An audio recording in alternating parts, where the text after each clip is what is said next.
இது வல்லபமணி. இதை பற்றி நம்ம பார்ப்போம் ஐயாவோட குறிப்பில் வந்து அடுத்தது. வல்லபமணியின் சக்தி சொல்லி மாளாது. இப்போ 32 சாப நிவர்த்தி செய்து பிடுங்கி வைத்துக்கு கல்வெத்திட்டில் வெண்ணெய் பதார்த்தத்தால் ரசம். அதுபோல் இப்போ கல்வெத்தில் அரைச்சாலும் வெண்ணெய் ஆகாது, எல்லாருக்குமே தெரியும். 32 கிடைக்கும். இதை போட்டு நீங்கள் 4 நாள் அரைச்சா கூட வெண்ணெய் ஆகாது. இதில் அதான் குறிப்பாக இதில் என்னென்ன ஐயா சொல்ல குருமருந்து தான். இந்த குருமருந்தை கலந்த சாறு எடுத்து துருசுலியோ விராலியோ ஏதாவது அந்த குருமருந்து சேர்த்து எந்த மூலிகையாக இருந்தாலும் சேர்த்து அரைச்சோம்னா ரசம் வெண்ணெய் ஆகும். நார்மல் 32 இது கட்டாது. இன்னையோட நான் கட்டினாலும் பார்த்தது கிடையாது. இப்போ அதை பற்றியான அடுத்த பதிவில் பார்க்கலாம். இந்த வெண்ணெயாக அரைச்சி இதை வந்து அந்த வீத நூல்லேருந்து 2 பட ரசம் நம்ம குருமருந்து கொடுத்து வெண்ணெயாக்கினா மட்டும்தான் அது ஆகும், இல்லைன்னா அனுபவத்தில் வராது. இதை வைத்து உருண்டையாக உருட்டி குளிர்ந்த நீர் அதை 3 நாள் போட்டு வச்சுருந்தா ரசம் இறுக்கிடும். இது நார்மலாக எலுமிச்சை சாத்துலேயும் போடலாம்.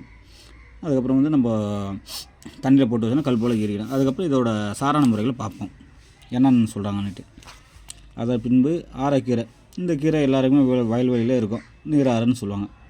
அதில் பாத்திரத்தை உள்ளே வைத்து சீலமணி செய்து 10 விரலில் புடம் போடணும். இது வந்து ஒரு ஸ்டெப். இது போல் வந்து 10 புடம் போட சொல்கிறாரு. அதன் பிறகு இந்த கோரக்கர் மூலிகை, அதை பற்றி எல்லாருக்குமே வைத்தியர்கள் தெரியுது என்ன மூலிகைன்னுட்டு. இது சீலை செய்து 10 விரலிடம் புடம் போடணும். அதுக்கப்புறம் ஊமத்தக்காயில் வந்து 10 விரலில் 10 புடம் போடணும். புகையில் வைத்து உருக்கினால் கண்ணூட்டாகும். இதுவே வல்லபமணியாகும். இந்த வல்லபமணியானது மாந்திரிக சக்தியும் மந்திர சித்தியும் அளிக்கும். இது நம்ம உடலில் சூரிய பிரகாசத்தை அளிக்கும். இந்த வல்லபமணியால் வெற்றி வாக்குப்படியும் ஜோதிட ஆற்றல் வரும். எதிர்ப்புகள் தவிடுபொடியாகும். வல்லபமணியன் செய்த சிவலிங்கத்தை பூஜையில் வைத்து சிவபஞ்சாட்சரம் தினம் 1008 ஊர் ஜெபித்து வர குபேர வசன் போடுவான். இது வந்து எல்லா செல்வத்தையும் வைக்கிற மாதிரி சித்தர்கள் சொல்கிறாங்க.